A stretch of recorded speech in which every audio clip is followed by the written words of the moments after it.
साथियों, स्वागत है आपका फिनिक्स नगरी उन्नाव नगरी में। साथियों, जबरदस्त तरीके से आप हमसे पढ़ रहे हैं डेली शाम को 7 बजे एक लूसेंट का बेहतरीन अध्ययन, बेहतरीन नॉलेज, बेहतरीन विश्लेषण। तो सभी साथियों से बस इतना कहना चाहते हैं कि अगर आपको भाई साहब नसों में लूसेंट उतर रही हो तो उसको खून की तरह फैला दो, खून की होलियां खेल दो, इस लूसेंट को भाई साहब सभी के भाई साहब दिलों में पहुंचा दो। और आज है दक्षिणा देने का दिन, मतलब लेक्चर नंबर 51 लूसेंट का। और आज का जो टॉपिक है बहुत ही बेहतरीन है, जिंदा पीर मतलब औरंगजेब। जिंदा पीर औरंगजेब बहुत ही ज्यादा इंटरेस्टिंग, बहुत ही ज्यादा मजेदार, बिल्कुल आनंद ही आनंद, परमानंद की अनुभूति कराने वाला। तो सब बच्चों ने लाइक ठोक दो, शेयर ठोक दो, सब कुछ ठोक दो, फिर हम ठोकेंगे औरंगजेब के सारे कंटेंट को। ठीक है, चलिए बहुत बढ़िया जबरदस्त तरीके से सब बच्चे आ गए। Good evening, good evening sir, आपकी तबीयत कैसी है? बेटा मेरी तबीयत फर्स्ट क्लास, चौकर छक्कास, एकदम मस्त बिंदास। ठीक है, क्यूटी क्यूटी प्राची, बेटा क्यूटी की जगह तो पाउडर प्राची लिख लेते बेटा, क्यूटी प्राची क्या है ना। चलो फिर आगे, Kumar Aryan gold, good evening. Harimohan Rawat, monitor ji Rajesh ji को ब्लॉक कर दो, बिल्कुल। वैष्णवी अग्निहोत्री को सबसे पहले तो भाई साहब मैं बधाई देना चाहता हूं कि वो बहुत ही बेहतरीन काम कर रही है।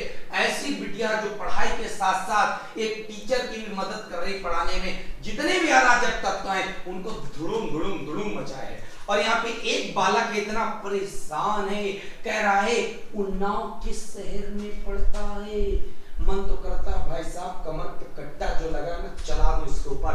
पूछ रहा है उन्नाव किस शहर में पड़ता है। भाई साहब उन्नाव खुद एक शहर है, उत्तर प्रदेश का जो जिला है, उत्तर प्रदेश के जिले में उन्नाव भी शामिल है।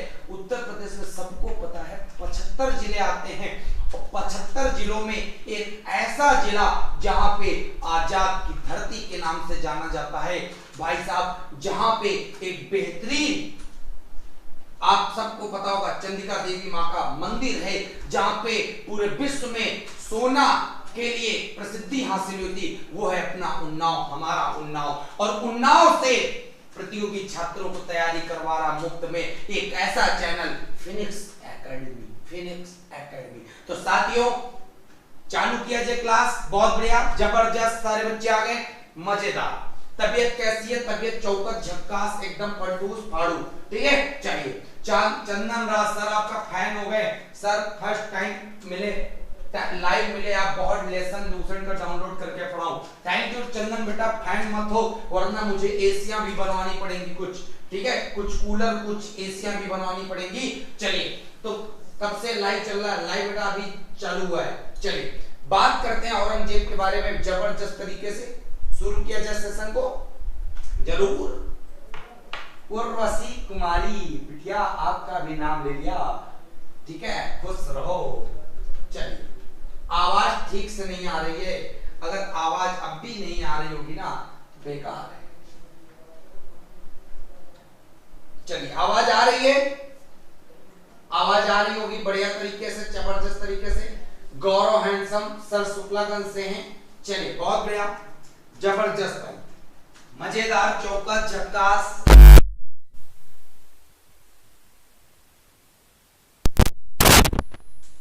आवाज आ रही होगी बड़े बड़े तरीके से।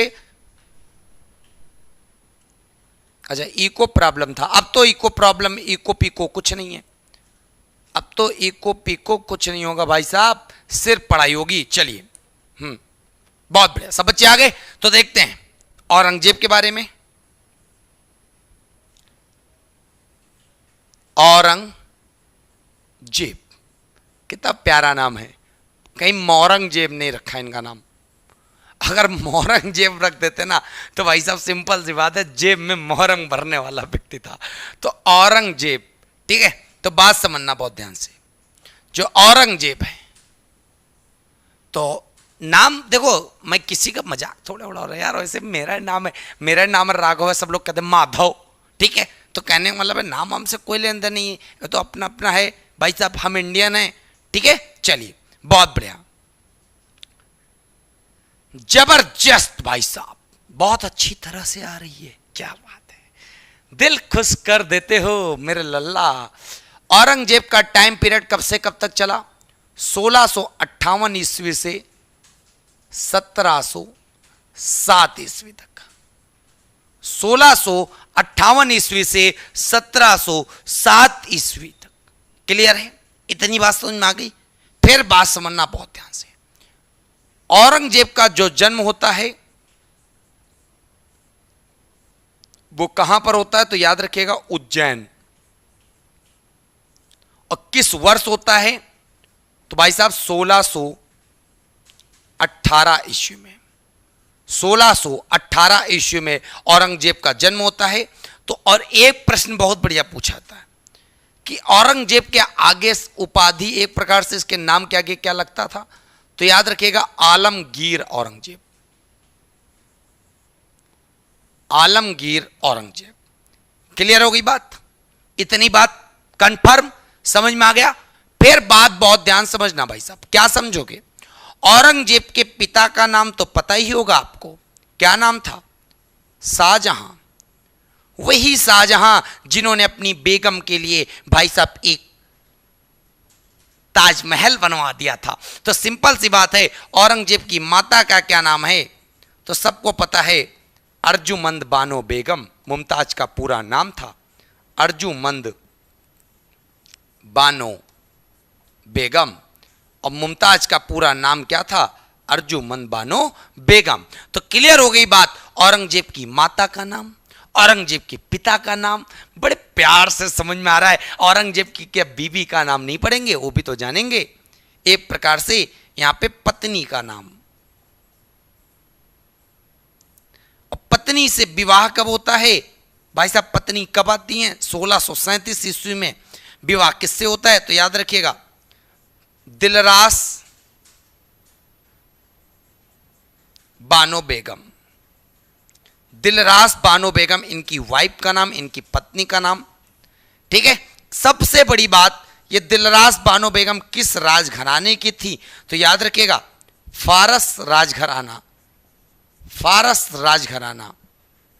और सबसे बड़ी बात, फारस किसका प्राचीन नाम है? फारस जो है वो भाई साहब है ईरान का प्राचीन नाम। किसका प्राचीन नाम है? ईरान का प्राचीन नाम है। भाई लाइक शेयर, अगर 1% कटौती हो रही है तो भाई साहब मैं तुम्हारा जीएसटी काट दूंगा।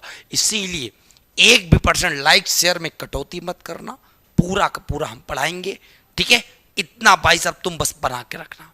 फिर बात समझना, फिर बात समझना बहुत प्यार से। भाई साहब औरंगजेब ने शाहजहां की युद्धों में, कई सारे युद्धों में बहुत मदद की, बहुत मदद की। और याद रखिएगा शाहजहां के शासनकाल में, शाहजहां के शासनकाल में औरंगजेब क्या करता था? औरंगजेब क्या करता था? क्या था? तो याद रखिएगा शाहजहां के शासनकाल में औरंगजेब दक्कन का सूबेदार था। दक्कन का सूबेदार था। तो प्रश्न बहुत प्यारा पूछा जाता है भाई साहब, औरंगजेब किसके समय दक्कन का सूबेदार बना बैठा था?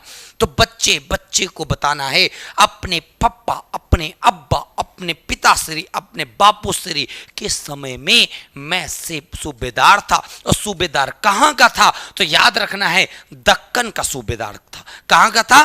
दक्कन का सूबेदार था। जबरदस्त तरीके से दिमाग में बिल्कुल उतर गया होगा, समझ में भी आ गया होगा जबरदस्त तरीके से। ठीक है? फिर याद रखिएगा बहुत ध्यान से। क्या याद रखोगे? बहुत, औरंगजेब जो गद्दी पर बैठा है ना, बहुत ही भाई साहब संघर्ष करके बैठा। कैसे पता है? उसने उत्तराधिकारी के युद्ध लड़े, उत्तराधिकार के युद्ध लड़े। उत्तराधिकार के युद्ध का मतलब जो शाहजहां के पुत्र थे, एक पुत्र का तो नाम आपको पता है दारा शिकोह, जो शाहजहां के सबसे बड़े पुत्र था दारा शिकोह। और सबसे बड़ी बात मैं बता दूं आपको, वहीं पे शाहजहां के पुत्रों में एक था मुराद, उन्हीं पुत्रों में से था एक औरंगजेब। तो इन्हीं पुत्रों के बीच में आपस में संघर्ष हुआ करता था। तो शाहजहां के पुत्रों के बीच में जो संघर्ष हुआ करता था उसको कहते हैं उत्तराधिकार का युद्ध, उत्तराधिकारियों का युद्ध, उसी को कहते हैं। क्लियर है? फिर भाई साहब बहुत ध्यान से समझना, जबरदस्त तरीके से।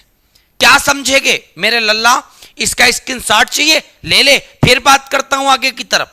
जल्दी से स्क्रीनशॉट ले ले, तेरा इंतजार ही कर रहा हूं कि तब तू भाई साहब बटन दबाता है, अपनी दब जाएगी बटन। ठीक है, चलिए, मजा आ जाएगा भाई साहब। दिल न खुश कर दिया तो बताना तुमको।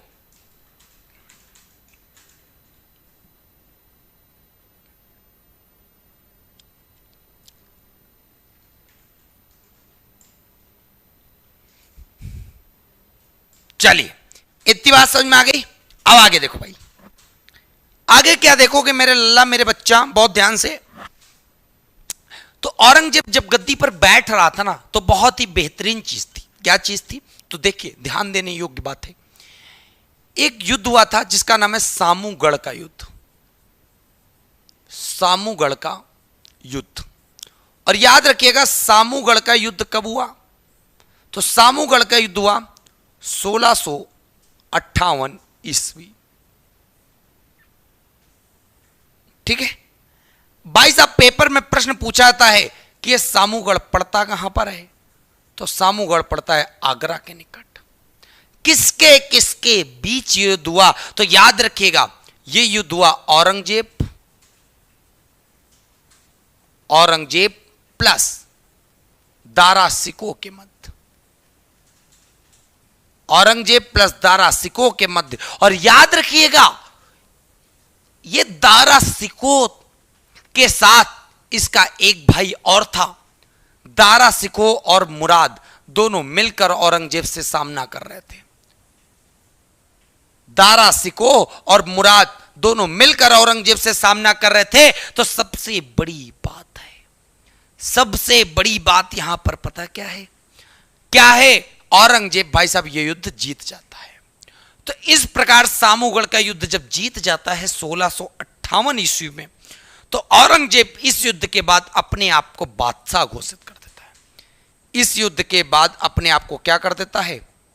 बादशाह घोषित कर देता है। भाई साहब, सामूगढ़ के युद्ध के बाद औरंगजेब खुद को क्या घोषित कर देता है? तो भाई साहब खुद को बादशाह घोषित कर देता है। बड़े प्यार से याद रखिएगा, एक युद्ध हो गया। इस युद्ध में क्या होता है? औरंगजेब एक तरफ, दारा सिकोह और मुराद एक तरफ, जिसमें औरंगजेब दारा सिकोह और मुराद दोनों को हरा देता है। जिसकी वजह से क्या हुआ? तो बात बहुत ध्यान देने योग्य है। जो दारा सिकोह था, तो याद रखना, दारा सिकोह के दो पुत्र थे। तो इस युद्ध के बाद औरंगजेब क्या करता है? दोनों पुत्रों को कैद में ले लेता है। किसके दोनों पुत्रों को? भाई साहब सिंपल सी बात है, दारा सिकोह को इसने हराया है। और दारा सिकोह शाहजहां का सबसे बड़ा बेटा था, एक प्रकार से औरंगजेब का भाई था। इस युद्ध को जीतने के बाद औरंगजेब दारा सिकोह के दोनों पुत्रों मतलब अपने भतीजों को कैद में कर लेता है। और कैद में करने के बाद भाई साहब क्या हुआ? अब एक अगला युद्ध होगा जिसका नाम है देवराई का युद्ध। क्या नाम है? देवराई का युद्ध। और जो देवराई का युद्ध है यह भाई साहब हुआ 1659 ईस्वी में। और जब 1659 ईस्वी में देवराई का युद्ध होता है, तो याद रखिएगा यह किसके किसके बीच हुआ? तो याद रखिएगा यह भी हुआ औरंगजेब प्लस दारा सिकोह। और ये देवराई का युद्ध, देवराई नामक स्थान कहां पड़ता है? तो आपको याद रखिएगा, देवराई जो पड़ता है वो राजस्थान में पड़ता है। देवराई जो पड़ता है वो राजस्थान में पड़ता है। गुंजन कुमार सर, कौन सा चैप्टर चल रहा है बेटा? बेटा चल रहा है चैप्टर यहाँ पे होम साइंस में रोटियां कैसे बनाई जाएंगी। होम साइंस में चल रहा है चैप्टर रोटियां कैसे बनाई जाएंगी।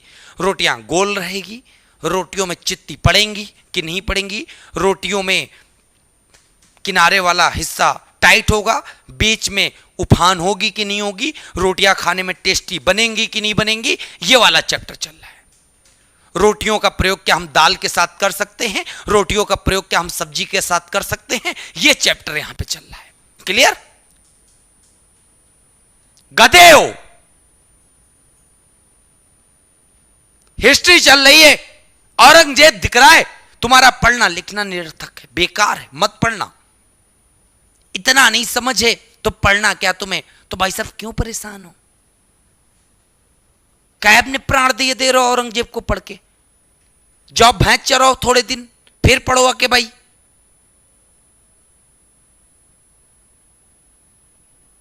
अजीब इंसान है।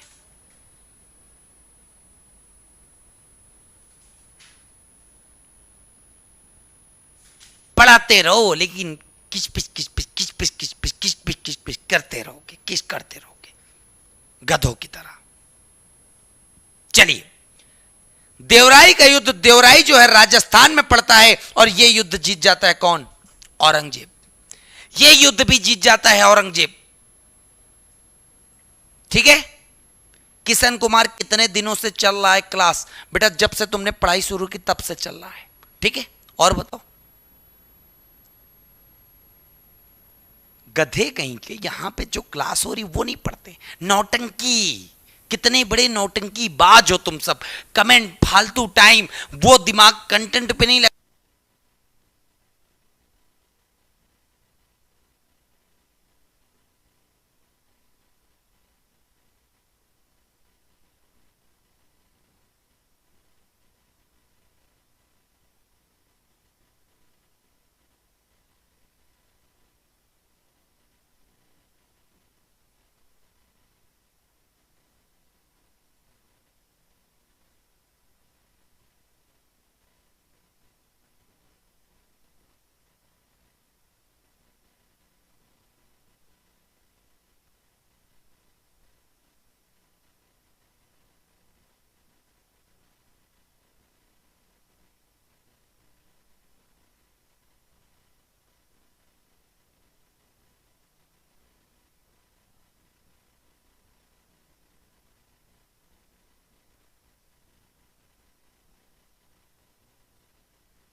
Hello hello.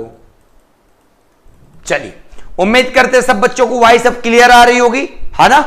चलो, वॉइस क्लियर आ रही होगी। मैसेज कर करके रिकॉर्ड तोड़ देते हो, हाँ? काट डालते हो, काट डालते हो, कहते हो हम मार डालेंगे सर जी तुम्हें अगर तुमने अगर कहीं से भी धोखा दिया हमारे साथ। वॉइस चली गई, उड़ा फेंके हो। चलो, बहुत बढ़िया। इतनी बात समझ में आ गई कि औरंगजेब इस भी इस युद्ध को जीत जाता है। और दारा सिकों के बारे में बस इतना ही कहना चाहते हैं, दारा को अंतिम बार पराजित हुआ।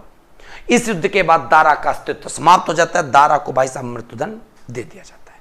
ठीक है, तो भाई साहब जब मृत्युदंड दे दिया जाता है उसके बाद क्या होता है? औरंगजेब इतना निर्दयी व्यक्ति था, उसने भाई साहब दारा सिकों के दोनों पुत्रों के कटवा दिए, मांस के टुकड़ों को भाई साहब खिलवा दिया, मांस के टुकड़ों को खिलवा दिया। ठीक है, तो इस प्रकार पूरा का पूरा मामला क्लियर हो गया, समझ में आ गया। चलिए, तो उम्मीद करते एक एक प्रश्न बिल्कुल क्लियर हो रहा होगा। चलिए, शिवम शिवा कितना टॉपिक कवर करना है आज? आज पूरा जान जाएंगे, आज पूरा जान जाएंगे टॉपिक कि भाई साहब रोटियां कहां तक का बनेंगे। ठीक है, चलिए। हाँ, फिर इसके बाद भाई साहब देखो बहुत ध्यान से, इधर हमने जान लिया सामूगढ़ का युद्ध, इधर देख लिया देवराई का युद्ध। औरंगजेब 1658 ईस्वी में गद्दी पर तो बैठ गया था, बट अगर देखा जाए तो कायदे से वो गद्दी पर बैठा, कायदे से बादशाह बना, मुगल साम्राज्य का शासक बना। वो किस तरह से बना? वो इस तरह से बना कि जब वो देवराई का युद्ध 1659 ईस्वी में जीतता है, उस प्रकार से, तब से, क्योंकि जब दारा सिकोह हार गया, पूरी तरह से काम खत्म। सूरज कुमार पटेल, ज्योग्राफी क्लास अब नहीं चलेगी, नहीं चलेगी बेटा, तुम जो बोलोगे वही मैं बोलूंगा, ठीक? गधे हिस्ट्री पढ़ लो, वो नहीं पढ़ लो, ज्योग्राफी आ गई, पॉलिटी आएगी, कभी कौन सा क्लास चल रहा है, फालतू का डिस्टर्ब करते हो, बहुत डिस्टर्ब करते हो कसम से। अब वही वाला हाल है, कुछ दिन क्लासेस रोकनी पड़ेंगी, तभी आना पड़ेगा मैं, ठीक है? चलिए, फिर बात समझ लिया, ये 2 युद्ध हुए। अब इन 2 युद्धों के बाद क्या हुआ? इन 2 युद्धों के बाद क्या हुआ कि जो औरंगजेब था, इसने अपना राज्याभिषेक करवाया। इसने अपना राज्याभिषेक करवाया। और याद रखिएगा, राज्याभिषेक क्यों पूछा जा रहा है? क्योंकि इसने अपना राज्याभिषेक कितनी बार करवाया? 2 बार। और दोनों बार कहां पे करवाया? दिल्ली में। दोनों बार दिल्ली में करवाया। किसने? औरंगजेब ने। तो आपको अच्छे से पता होना चाहिए। सुनाई नहीं दे रहा है? अरे यार क्यों नहीं सुनाई दे रहा भाई वॉइस? अब तो वॉइस क्लियर हो रही हो। सर जरा चेक करिए मोबाइल में चला के, इन लोगों को वॉइस ही नहीं क्लियर होती, फालतू को परेशान करते हैं। राहुल कुमार पॉलिटी पढ़ाइए सर। पॉलिटी पढ़नी बेटा त्रिशूल बैच ज्वाइन कर लो जाके, वहां पढ़ लो जाके, ठीक है? चलिए, इतनी बात क्लियर। तो औरंगजेब का राज्याभिषेक हुआ। और राज्याभिषेक आपको पता होना चाहिए कितनी बार औरंगजेब ने कराया, तो याद रखिएगा 2 बार, ठीक है? कहां पे कराया? तो याद रखिएगा दिल्ली में। इसका राज्याभिषेक 2 ही बार हुआ। कहां पे हुआ? दिल्ली में हुआ। अब सबसे बड़ी बात हम आपको बता दें औरंगजेब के बारे में। औरंगजेब एक इंस्ट्रूमेंट बजाता था जिसका नाम था वीणा। तो वीणा कौन बजाता था भाई साहब? औरंगजेब बजाता था। औरंगजेब वीणा बजाता था, यह प्रश्न भी भाई साहब आपको याद रखना है, ठीक है? चलिए आगे बात समझो बहुत ध्यान से। क्या समझोगे भाई साहब? इसने और क्या क्या काम किए? इसने टोटल 12 आदेश जारी किए। कितने आदेश जारी किए? 12 आदेश जारी किए। किसने? औरंगजेब ने 12 आदेश जारी किए। और वो 12 आदेश क्या क्या थे तो देखते चलते हम लोग। पहला जो आदेश था, एक प्रकार से नौरोज पर रोक लगाई। नौरोज उत्सव पर रोक। तो नौरोज उत्सव हमने पहले बताया था भाई साहब। नौरोज उत्सव जो था वो पारसी धर्म का था। किस धर्म का? पारसी धर्म का। और पारसी धर्म का था ये। और उससे भी बड़ी बात कि ये पारसियों का जो नवा साल होता था, उस तर्ज पे ये लोग नौरोज उत्सव को मनाते थे। और ये शुरुआत के 9 दिन व्रत रहते थे, तो वो होता था नौरोज उत्सव। क्लियर है? अगला इसने और काम किया, होली और मुहर्रम पर भी रोक लगाई। होली और मुहर्रम पर भी रोक लगाई। होली और मुहर्रम पर भी रोक लगाई। किसने? औरंगजेब ने। क्लियर है? फिर यहीं पे प्रश्न बहुत प्यार से याद रखिएगा, जबरदस्त तरीके से। नौरोज उत्सव पर रोक लगाया, होली मुहर्रम पर रोक लगाया, साथ में इसने नशीले पदार्थों पर रोक लगाया। नशीले पदार्थों पर रोक लगाई। किसने? औरंगजेब ने। तो नशीले पदार्थों पर रोक किसने लगाई? तो औरंगजेब ने लगाया। होली मुहर्रम पर रोक किसने लगाई? औरंगजेब ने लगाया। नौरोज उत्सव पर रोक किसने लगाया? तो औरंगजेब ने लगाया। इतनी बात पता चल गई आपको, ठीक? अब बहुत ध्यान समझिएगा। इसने 80 करोड़ पर रोक भी लगाई। इसने एक काम और किया, इसने टोटल 80 करोड़ पर रोक लगा दिया। 80 टैक्स पर रोक लगा दिया। और वो 80 टैक्स में जो महत्वपूर्ण है, जो पेपर में पूछे जाते हैं, उसका नाम क्या है? तो याद रखिएगा, एक का तो नाम है राहदीरी, राहदारी। एक का नाम है भाई साहब राहदारी। अब राहदारी क्या होता है? राह मतलब रास्ते पे चलने वाला। तो सिंपल सी बात है, बहुत ध्यान से याद रखिएगा। राहदारी का मतलब होता है जो भाई साहब टोल टैक्स लगता है।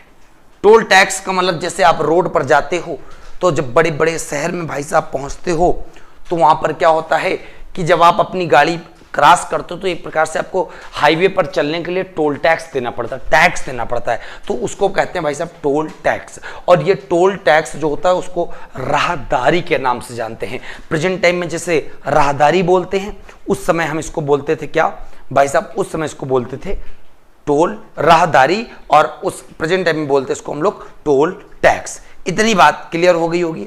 फिर याद रखिएगा जो इसने अगला टैक्स लगाया उसका नाम रखा पिंडारी टैक्स। वो था पिंडारी टैक्स। पिंडारी टैक्स पर भी इसने रोक लगा दिया। अब मतलब लोगों को पिंडारी टैक्स नहीं देना पड़ेगा। ये कुछ अच्छे कार्य थे इसके। जैसे पिंडारी टैक्स क्या होता है तो बात समझना।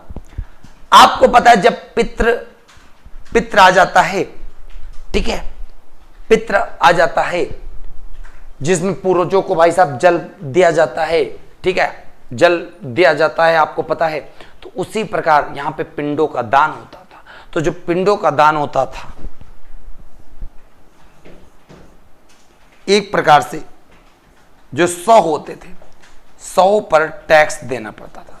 मतलब कोई भी डेड बॉडी है, अगर आप उसको ले जा रहे हो, आप उसको ले जा रहे हो तो उस पर भी आपको टैक्स देना पड़ेगा, ठीक है। तो इस प्रकार भाई साहब ये था पिंडारी टैक्स। तो आपको राहदारी भी पता चल गया, आपको पिंडारी टैक्स भी पता चल गया। और फिर अब यहीं पे याद रखिएगा एक टैक्स और लगता था कि अगर हिंदू घर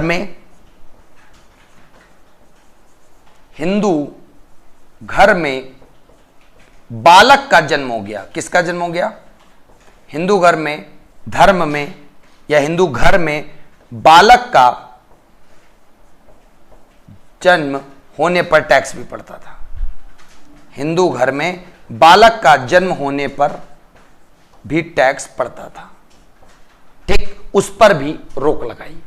तो इस प्रकार 80 करोड़ पर जो रोक लगी उनमें से ये 3 प्रमुख है, एक राहदारी, एक पिंडारी टैक्स और एक हिंदू घर में बालक का जन्म होने पर। क्लियर है?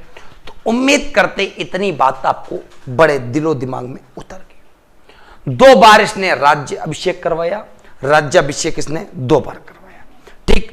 और ये इतना डरता था, सोचता था कि भाई साहब हमारे बाद हमारे लड़के हमको मार के बैठ जाएंगे, शासन करेंगे। तो इसकी 5 संतानें थी। कितनी संतानें? इसकी टोटल जो संतानें थी याद रखिएगा टोटल थी 6, जिसमें 5 बेटे थे और 1 बेटी थी। 5 बेटे 1 बेटी। भाई साहब सबको इसने क्या करवा लिया? सबको इसने कैद करवा लिया। किसने? भाई साहब औरंगजेब ने अपने ही 5 पुत्र तथा 1 बेटी को कैद करा लिया। क्लियर है? तो याद रखिएगा सिर्फ डर के पीछे। और औरंगजेब के बारे में एक सबसे बेहतरीन चीज आपको पता ही होगा। क्या पता है? तो मैं बता दे रहा हूं। मुगल साम्राज्य में एक बेहतरीन चीज आपको यह देखने को मिल रही है कि पहला सम्राट जिसने अपना राज्याभिषेक 2 बार कराया, और दिल्ली सल्तनत में फिरोज तुगलक जिसने एक बार थट्टा नामक स्थान पे, एक दिल्ली नामक स्थान पे 2 बार राज्याभिषेक फिरोज तुगलक ने करवाया था। और इसका भी आपको पता चल गया अच्छे से, एक एक चीज पता चल रही। तो उम्मीद करते भाई साहब इतनी बात दिलो दिमाग में उतर गई होगी। हां, लाइक शेयर भाई मारते रहो, ठीक है। चलिए, औरंगजेब जो था हिंदू धर्म में तो भाई साहब एक प्रकार से धार्मिक धर्म का विरोध करता ही था, और ये मुस्लिमों को भी नहीं बख्शता था, ये मुस्लिमों को भी नहीं बख्शता था, ठीक है। चलिए, तो उम्मीद करते इतनी बात समझ में आ गई होगी जबरदस्त तरीके से। अब एक चीज, सबसे बड़ी चीज बता दूं मैं आपको कि क्या हुआ करता था। मुगल सम्राट के जितने भी बादशाह बने, जितने भी शासक बने, ऐसा नहीं है कि कोई किसी को मार कर बैठा हो, कोई किसी को मार कर बैठा हो, भाई साहब जितने भी बादशाह, जितने भी शासक बने, सारे के सारे ऑटोमेटिक बैठ रहे थे। ये नहीं कि किसी को मार देते थे। लेकिन औरंगजेब पहला ऐसा मुगल सम्राट था जिसने अपने बाप शाहजहां को अपनी कैद में कर लिया था। और शाहजहां को जब अपनी कैद में कर लिया था, उसके बाद शाहजहां की क्या हो जाती है, 74 वर्ष की अवस्था में 1666 ईस्वी में मृत्यु हो जाती है। तो इस प्रकार मुगल सम्राट का पहला शासक जिसने अपने पिता की हत्या करके गद्दी प्राप्त की, उसका नाम था औरंगजेब। तो औरंगजेब के बारे में इतनी बात समझ में आ गई होगी। श्रेयांका पांडे, आवाज ही नहीं आ रही आपकी सर जी। दुनिया को आवाज आ रही है, आपको आवाज नहीं आ रही, क्यों? क्योंकि आप पढ़ना ही नहीं चाहती। ठीक है, चलिए, इतनी बात समझ में आ गई होगी। तो फटाक से भाई साहब वीडियो को क्या करो, लाइक करो, शेयर करो, फिर बात करते हैं। ठीक है, चलिए, लाइक शेयर कर लो भाई साहब फटाफट।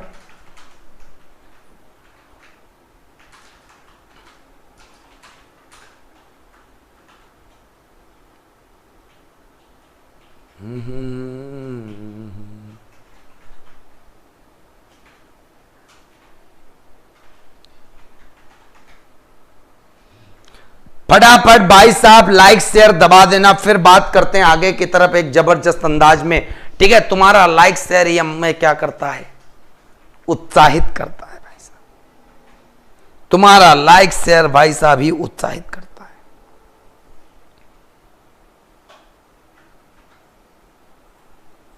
चलिए, बहुत बढ़िया, जबरदस्त मेरे बच्चे, सब बात समझ में आ रहा है। पूजा पासवान, आप दिल्ली से हो, बहुत अच्छा पढ़ाते हो, नमस्कार सर आपको, थैंक यू बेटा।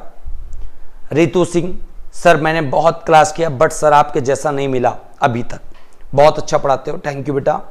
ठीक है, चलिए, तुम्हारा सबका इतना प्यार है, सपोर्ट है, तो भाई साहब निश्चित है यार, मुझे किस बात का था।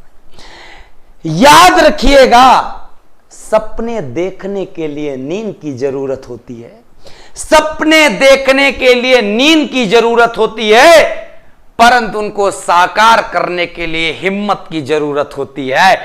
भाई साहब, सपने देखने के लिए निन्ना की आवश्यकता होती है। जो मम्मी हमें लोरी सुनाती थी, फिर हम सो जाते थे, फिर देखते थे मेरी एक परी होगी, मेरी राजकुमारी होगी। बहुत सपने देखे हो तुम लोग। अब भाई साहब कुछ जरूरत है, राजकुमारी को अगर पाना है तो राजकुमारी के लिए कुछ भाई साहब करना भी तो पड़ेगा। नौकरी वोकरी पानी पड़ेगी तभी तो तुमको राजकुमारी मिलेगी। ठीक है, वरना प्रजा मिल जाएगी। तो अगर राजकुमारी पानी है तो भाई साहब मेहनत करो। ठीक है, ये कह रहे सर आप में पहले जैसा जोश नहीं दिख रहा, मार डालो, मेरी जान ले लो। भाई साहब ये है, मारो चाकू, जोश निकल आएगा। यार जैसे लगता है जोश हम यार रख के लाई थे सीना में, लो निकाल लो। पूरी नरी का आवाज निकला हुआ था, पूरा हमारा नटुआ जो है ना फाट जावा था, नटुआ।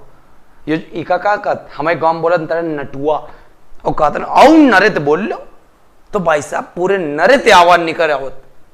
लेकिन तुम्हारे खातिर जोश कम है। हाउस द जोश, नथिंग, व्हाट इज दिस।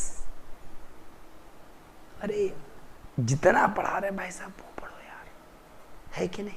चलो, जबरदस्त मेरे बच्चे, बहुत बढ़िया, जबरदस्त मेरे लल्ला, मेरे बच्चे। सर जी आपने पढ़ाना कहां से सीखा, अच्छा पढ़ाते हो, हम भी पढ़ाएंगे।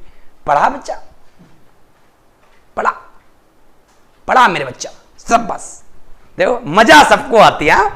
सर जी आप मौजियल बहुत हो,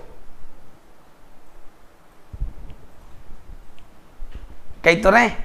हाँ, गौरव हैंडसम, देखो गौरव हैंडसम कर रहा है, राजकुमारी के लिए पढ़ रहे हैं। अभी तो अपने आप अपने नाम के आगे हैंडसम लगा रहे हैं, लेकिन जब तक नौकरी नहीं लगेगा तो स्मार्टी वाली जो राजकुमारी होगी ना वो नहीं मिली होगी। जो क्यूटी पाई वाली बैठी होगी ना किसी कोने में, तो भाई साहब वो तभी मिलेगी। ठीक है, जिसके लिए तुम्हें रात दिन तपना पड़ेगा। इसीलिए कहते हैं सपने देखने के लिए नींद की आवश्यकता है और भाई साहब उन सपनों को पूरा करने के लिए, साकार करने के लिए हिम्मत की जरूरत है। तो बात करते हैं आगे की तरफ, कूच करते हैं, देखते हैं आगे मामला क्या है। यस, रीजनिंग भी तो पढ़ाई थी भाई साहब, नहीं पढ़ाई थी? पढ़ाई थी। अच्छा, सबकी लाइफ के हम सबसे बेस्ट टीचर बन गया। इतना प्यार बरसा रहे हो, देखे रहना भाई साहब, फ्लो ना मार जाए, ओवरफ्लो हो जाए, नदियों में चला जाए हमारा प्यार। ठीक है, तो हमारा तुम्हारा प्यार भाई साहब बस दिल की गहराइयों में छुपा रहना चाहिए। चलिए, मजा आ रहा है सब? बास मेरे बच्चे। आकांक्षा सिंह, मम्मी पापा के लिए भी पढ़ो। अब बेटा तो ऐसा बताओगी, सब बच्चे ऐसा ही बोलते हैं, mummy papa mummy papa. Reality तो कुछ और होती है। नौकरी पाने की चाहत प्रेजेंट टाइम में क्या है? दुनिया को दिखाना है। कोई ये नहीं कहता कि मैं मम्मी के लिए पढ़ रहा हूं, मैं पापा के लिए पढ़ रहा हूं, उनका नाम रोशन करना चाहता हूं। नाम तो रोशन होता ही, लेकिन सबसे बड़ी बात साहब होती है, चचेरे भाई को, चचेरे चाची को, मौसेरी मौसी को, सबको भाई साहब दिखाना होता है। और उस दिखाने के चक्कर में भाई साहब मामला बिगड़ जाता है। ठीक है, और जितनी भी राजकुमारियां हैं उनको भी मैं बता दूं, अगर आप पढ़ रही हैं बिटिया तो आप भी अच्छे से पढ़ाई कर लो। क्यों? क्योंकि प्रेजेंट टाइम की सिचुएशन इतनी खराब हो गई है ना कि भाई साहब दहेज प्रथा नामक तो एक बीमारी है ही है जो शुरुआत से चली आ रही। तो हमारा मानना है कि भाई साहब अगर आप पढ़ लिख लेते हैं, नौकरी पा जाते हैं, दहेज रत्ती भर मत देना और दहेज ऊपर से ले लेना। समझ रहे हो? क्यों? क्योंकि पूरे जीवन की कमाई जो नौकरी पाई हो बेटी तुम, वो मम्मी पापा की वजह से पाई हो, उसमें तुम्हारे पति का कोई हक नहीं। समझ रहे हो? वो सारा का सारा पैसा तुम मम्मी पापा को दे देना, क्योंकि भाई साहब उन्होंने तुम्हारी पढ़ाई पे खर्च किया था। मेरा तो मानना यही है, अगर बिटिया नौकरी पा रही है तो बिटिया की नौकरी में योगदान किसका है? भाई साहब मम्मी पापा का है। पढ़ाया तो उन्होंने। जिस प्रकार जब वो अपने मानती कहती हैं मुझे बेटे की तरह मानो, तब वो क्यों नहीं कहती हैं कि मैं नौकरी पा गई हूं, बेटे की तरह तुम्हारी सेवा करूंगी? नहीं करती है। समाज ही गंदा हो चुका है भाई साहब। तो इसीलिए कहना चाहते हैं किसी दिन बात करेंगे बेहतरीन टॉपिक पे। चलिए फिर बात करते हैं अच्छे ताबड़तोड़ तरीके से। फिर इसने क्या किया भाई साहब? उन कानूनों में एक कानून था, झरोखा दर्शन पर रोक। मेरे अखियों के झरोखे वाला गाना है ना, झरोखा दर्शन पर रोक। किसने लगाई झरोखा दर्शन पे रोक? तो आपको पता होना चाहिए भाई साहब, आपको पता होना चाहिए। धमाका म्यूजिक कह रहे हैं मैं बीबी के लिए पढ़ रहा हूं, उनको बीपीएससी की तैयारी करवानी। भाई साहब धमाका तुम बैठ जाओ, बीबी को लगाओ, बीबी पढ़ेगी तब बढ़ेगी। ठीक है, तुम बीबी को पढ़ाने के लिए पढ़ रहे हो, क्या बात है, जबरदस्त। झरोखा दर्शन क्या होता है भाई साहब? पता है? नहीं पता है तो जान लो। सुबह के वक्त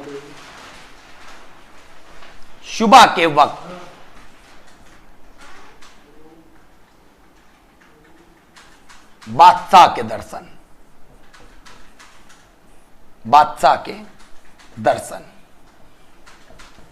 औरंगजेब ने इस पर रोक लगवा दी थी। अब लेकिन पेपर में प्रश्न आता है। मैंने अकबर के बारे में आपको नहीं बताया क्योंकि अकबर भाई साहब बहुत बड़ा टॉपिक है, वो थोड़ा सा मिस है इसलिए, क्योंकि भाई साहब तुम लोग प्यार नहीं देते हो ना, सपोर्ट नहीं करते हो। चलिए, तो झरोखा दर्शन को शुरू किसने किया था? तो याद रखिएगा झरोखा दर्शन को शुरू करने वाला बादशाह है जिसका नाम है अकबर। ठीक है, चलिए।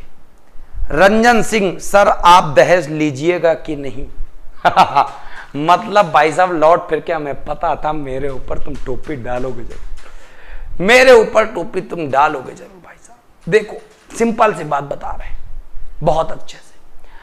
अब पता लगा भाई साहब किसी तुम फैशन डिजाइनर से शादी करने जा रहे हो, उसके भाई साहब जो लाली लिपस्टिक बहुत महंगी हो, एक प्रकार से उसका जो श्रृंगार है बहुत महंगा हो। अब हम कहें भाई साहब 1000 की साड़ी खरीद लो, कहेंगे नहीं 20,000 की साड़ी खरीदेंगे, तो भाई साहब माफी चाहते हैं हम। इतना अगर महंगा तुम्हें करना हो तो अपने पिताजी से पैसा लेकर भाई साहब अपने शौक को पूरा करो। हमारी जितनी औकात हम उतना कर पाएंगे। अपने पिताजी से लेके भाई साहब अपना तुम जमा कर लो। हम दिवालिया नहीं होना चाहते, हम सुखी परिवार जीना चाहते हैं, सुखी जीवन जीना चाहते हैं। तो तो इसीलिए अब आपको पता चल गया होगा परिस्थितियां बहुत अनुकूल हैं, ठीक है, बहुत प्रतिकूल भी है। चलिए, इतनी बात पता चल गई, झरोका दर्शन का मामला समझ में आ गया होगा, ठीक है।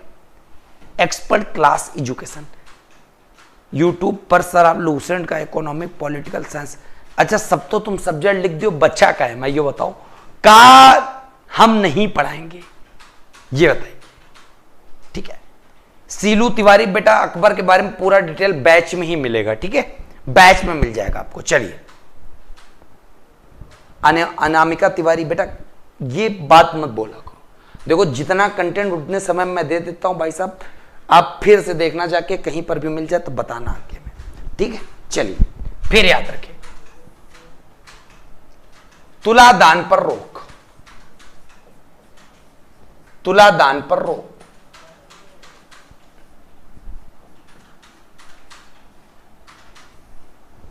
घर में बैठे बैठे भाई साहब तुमको क्या बोल देना, कमेंट लिख देना है कि नहीं, और जितना तुम निगेटिव कमेंट करोगे उतना मैं बात करूंगा, ठीक है, इसीलिए हमको डिस्टर्ब मत किया करो, ठीक है। चलिए, इतनी बात समझ में आ गई।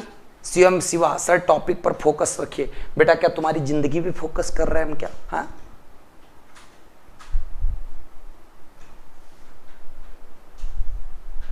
चलो बहुत बढ़िया। तुलादान पर रोक, तुलादान क्या होता था पहले ये समझ लो। तो भाई साहब याद रखिएगा, जैसे गरीब लोग आगे, गरीब लोगों को आवश्यकता है, धन की आवश्यकता है, उनको चाहिए, तो अकबर ने एक प्रकार से तुलादान चालू किया था। तुलादान स्टार्ट किया था किसने? अकबर ने, और उस पर रोक किसने लगवा दी भाई साहब? औरंगजेब ने। तुलादान होता क्या था भाई साहब? इसके तुलादान मतलब तराजू, दो पलड़े होते थे, एक तरफ बैठता था, एक पलड़े में बैठा था भाई साहब, एक तरफ कौन बैठता था? राजा, और दूसरे पलड़े में भाई साहब जितना भारी राजा उतना यहां पे धन, मुद्रा सब पूरा लादा जाता था, मतलब राजा के वजन के बराबर धन लादा जाता था, और जो ये धन होता था इसको बांट दिया जाता था। इसी को कहते भाई साहब तराजू, तुला मतलब तराजू में तौल के दाम दे देना, ठीक, यही कहलाता था तुलादान। और तुलादान की व्यवस्था स्टार्ट किसने की थी? ये की थी अकबर ने, रोक किसने लगाई? औरंगजेब ने। तो इतनी भी बात आपको समझ में आ गई होगी, ठीक है। चलिए, हर एक चीज यार प्यार से समझते रहो, और क्या चाहिए। फिर देखो अकबर ने, सॉरी औरंगजेब ने और क्या किया? इसने पुनः जजिया कर को लागू कर दिया, इसने पुनः जजिया कर लागू किया, किसने? औरंगजेब ने, ठीक। और सिंपल सी बात है, किस सन में? 1679 ईस्वी में, 1679 ईस्वी में।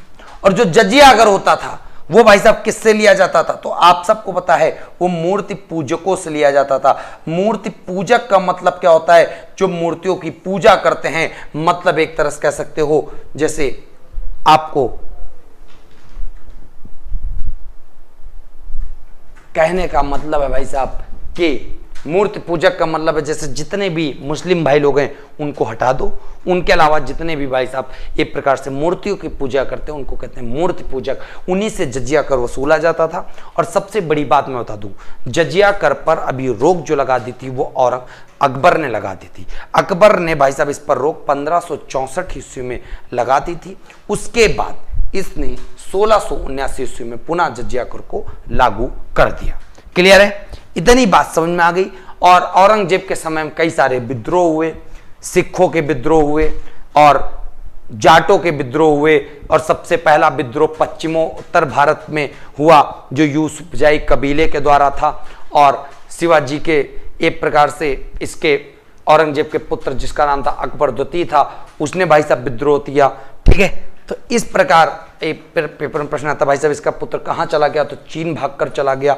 और इसने जो था गुरु तेग बहादुर, नवे गुरु जो सिखों के थे, गुरु तेग बहादुर की हत्या की थी, ठीक है। तो याद रखिएगा बहुत अच्छे से। इसने सिखों के 9वें गुरु, सिखों के 9वें गुरु तेग बहादुर। 5वें गुरु अर्जुन देव को भाई साहब जहांगीर ने, ठीक है। तेग बहादुर को इस्लाम धर्म, तेग बहादुर को इस्लाम धर्म ना स्वीकार करने के कारण, इस्लाम धर्म ना स्वीकार करने के कारण मृत्युदंड दे दिया। क्या दे दिया? मृत्यु दंड दे दिया, मृत्युदंड दे दिया। और आपको पता होना चाहिए भाई साहब इसका विरोध भी हुआ। तो याद रखिएगा, ये पेपर में बहुत प्रश्न आता है कि सिखों के कौन से नंबर के गुरु थे? तो 9वें गुरु थे गुरु तेग बहादुर। किसने भाई साहब? तो उसका नाम था औरंगजेब। क्लियर है? फिर याद रखिएगा, ठीक है, बहुत ध्यान समझो। इसका विरोध भी हुआ। तो इसका विरोध किसने किया भाई साहब? अगले गुरु कौन होंगे?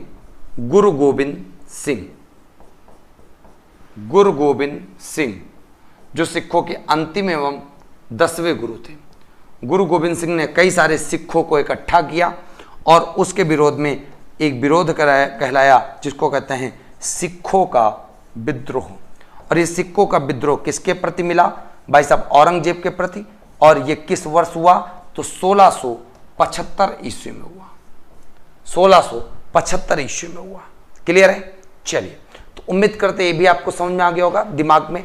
और देखो 1000 लाइक होने में बस थोड़ी सी संख्या बची है, तो फटाक से सभी बच्चे 1000 लाइक पूरा करते हैं, ठीक है। खुशी पांडे, आज पहली बार आप हमें लाइव देख रही हैं, बहुत अच्छा लग रहा है। चलिए, हमें भी अच्छा लग रहा है कि आप पहली बार हमें लाइव देख रही हैं और पहली बार आपका नाम पढ़ने का मौका मुझे प्राप्त हुआ है, ठीक है। चलिए भाई साहब, इसी प्रकार कई सारे विद्रोह थे।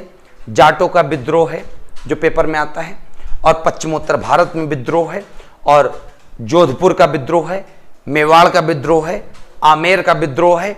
तो एक प्रकार से औरंगजेब के प्रति कई सारे विद्रोह बन गए।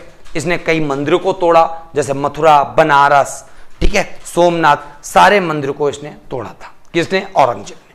तो इस प्रकार ये सारे के सारे भाई साहब प्रश्न समझ में आपको आते होंगे, समझ में आ गए होंगे। फिर और यहीं पे चूड़ामन ने एक स्वतंत्र जाट राज्य की स्थापना भी की थी, ठीक है। चलिए, बहुत बढ़िया, उम्मीद करते ये भी समझ में आ गया होगा, समझ में, ठीक है। चलिए, तो फटाक से इसका क्या कर लो, स्क्रीनशॉट ले लो, स्क्रीनशॉट ले लो। फिर बात करते हैं आगे। निखिल सैनी, फिनिक्स एकेडमी जिंदाबाद। अच्छा, जिंदाबाद जिंदाबाद जिंदाबाद भाई, जिंदाबाद, फिनिक्स एकेडमी जिंदाबाद, ठीक। चलिए, बहुत बढ़िया, जबरदस्त मेरे बच्चे, लाइक तो तुमने खल्लास कर दिया, क्या बात है। युवराज सिंह, गुरुजी हम लोग आपका डिमांड पूरा कर रहे हैं। जैसा लग रहा है रिश्वत मांग रहा है, हमारा डिमांड पूरा कर रहा है। एक हाथ से लो, एक हाथ से दो, ऐसा बताओगे? डिमांड पूरा मतलब डिमांड हम करवा रहे हैं? अरे यार, नाक कटवा दो। साला सीआईडी में नहीं पकड़ा जाएगा तो पक्का पकड़ जाऊंगा मैं।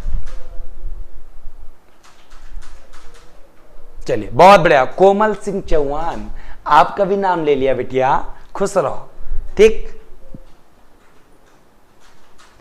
खुशी पांडे, सर मैं रोज आपकी रिकॉर्डेड क्लास देखती हूँ, आप जैसा टीचर नहीं मिला। बेटा धन्यवाद, सबका प्यार, आप सभी माता पिता का आशीर्वाद है कि आप जैसे माता पिता जो जिनसे आप पुत्रियां हैं, उनका भी आशीर्वाद है भाई साहब। उनके आशीर्वाद के बिना ये संभव ही नहीं हो पाता कि मैं आपके बीच आ पाता और आप जैसे इतने सिंसियर बच्चों को मुझे पढ़ाने का मौका तक मिलता, ठीक है। चलिए, बहुत बढ़िया। वैष्णवी अग्निहोत्री, मेरा बेटिया बहुत अच्छा काम कर रही है, जबरदस्त।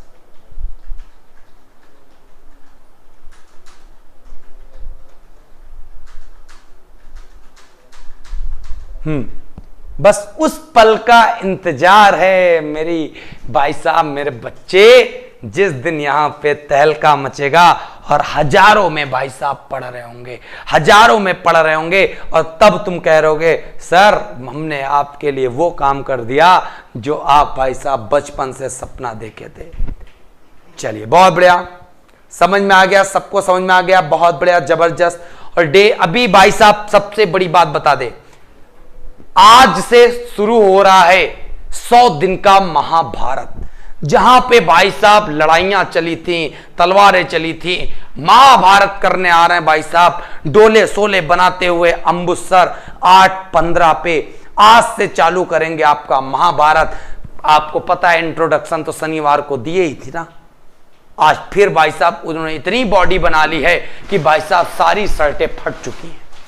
तो कहने का तात्पर्य है 8:15 बजे मैथ की क्लास में जुड़ना बिल्कुल ना भूलें, और मैथ की क्लास टाइप वाइज होगी बिल्कुल जबरदस्त तरीके से। कितने बजे से भाई साहब? 8:15 PM, 8:15 से मैथ की क्लास लाइव होने जा रही है, तो याद रखिएगा, ठीक है। 100 दिन का टारगेट है। और सबसे बड़ी बात बता दे, जिन बच्चों ने त्रिशूल बैच भी नहीं ज्वाइन किया है वो इस नंबर पे कॉल करके त्रिशूल बैच को ज्वाइन कर सकते हैं। क्लियर है? चलिए जबरदस्त, क्या बात है। सब बच्चे भी भाई साहब मैथ की क्लास में आएंगे और अमृतसर का उत्साह बढ़ाएंगे। आज मैं कह रहा हूं, एक बार यहां बच्चा जो मैथ की क्लास में आ गया भाई साहब, इससे बढ़िया मैथ कहीं नहीं मिलने वाली, इससे बढ़िया मैथ कहीं नहीं मिलने वाली। केवल एक बार देख लेना, अपनी तैयारी में 4 चांद क्या 10 चांद लगा जाएंगे भाई साहब। चलिए प्रीति कुमारी, आप भी हमारी बिटिया हैं, क्या बात है। देखो भाई साहब, बिटिया का मतलब उस तरह नहीं है बेटा, हम पता है थोड़ा सा एक प्रकार से इसका समझना, बहन के उच्चारणों में प्रयोग करता हूं और सारी चीजें मुझे बहुत पॉजिटिव लेता हूं, तो उनको मैं उस वे में कह देता हूं। बाकी किसी के भी माता पिता कोई बुरा मत माने, सारी मेरी बहनें हैं उनकी, इसीलिए उनको बिटिया बहन, मैं जो भी मुझे उचित लगता है मैं कह देता हूं, ठीक है। चलिए अब आपको पता होना चाहिए भाई साहब, 20 फरवरी औरंगजेब की जो मृत्यु होती है वो 20 फरवरी 1707 ईस्वी में, 20 फरवरी 1707 ईस्वी में ये पेपर में प्रश्न पूछा जाता है, ठीक। और मृत्यु होती कहां है? तो याद रखिएगा अहमदनगर। ये कहां पड़ता है? ये पड़ता है भाई साहब महाराष्ट्र में, ठीक। और एक बीबी का मकबरा भी बनवाया था अहमदनगर में, किसने? भाई साहब वो बनवाया था औरंगजेब ने। और बीबी का मकबरा का मतलब भाई साहब जो था ना, वो एक प्रकार से जबरदस्त तरीके से था, रबिया तुरानी था। चलिए तो उम्मीद करते हैं सब बच्चों ने लाइक कर दिया, शेयर कर दिया, मजा आ गया, ठीक है। अब तो पेट क्वालिफाई हो जाएगा, सब कुछ भाई साहब हो जाएगा, ठीक है। बहुत बढ़िया, जबरदस्त मेरे बच्चे। एक क्वेश्चन पूछिए सर। चलिए एक क्वेश्चन पूछे ले रहे हैं, बताना मेरे बच्चे।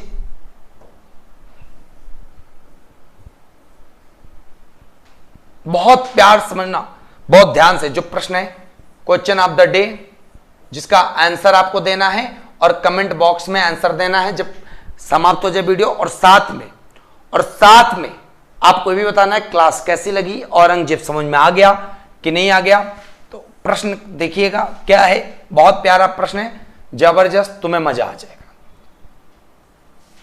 जब Huensong नालंदा यूनिवर्सिटी, मतलब विश्वविद्यालय, नालंदा विश्वविद्यालय में पढ़ने आए थे, तब वहां के आचार्य कौन थे? वहां के आचार्य कौन थे? इस प्रश्न का आंसर आपको कमेंट बॉक्स में देना है। और भाई साहब रिव्यू बताना है कि आज की क्लास आपको कैसी लगी। और साथ में आज भाई साहब जबरदस्त तरीके से मैथ की महाभारत, 100 दिन का महाभारत है। 8:15 पे चालू होने वाला है और सब बच्चे तुरंत भाई साहब मुंह कर जाएं। मैथ की क्लास में शेड्यूल लगा है और जाके ताबड़तोड़ लाइक ठोक दें, ताबड़तोड़ भाई साहब एक संख्या में आ जाए। बहुत ही तांडव करेंगे अब मुसराज, तो देखना मजेदार सेशन होगा। तो साथियों मिलते हैं आपको एक नए वीडियो के साथ, नए जोश उत्साह उमंग के साथ। तब तक के लिए आप अपना ख्याल रखिएगा। जय हिंद, जय भारत, वंदे मातरम।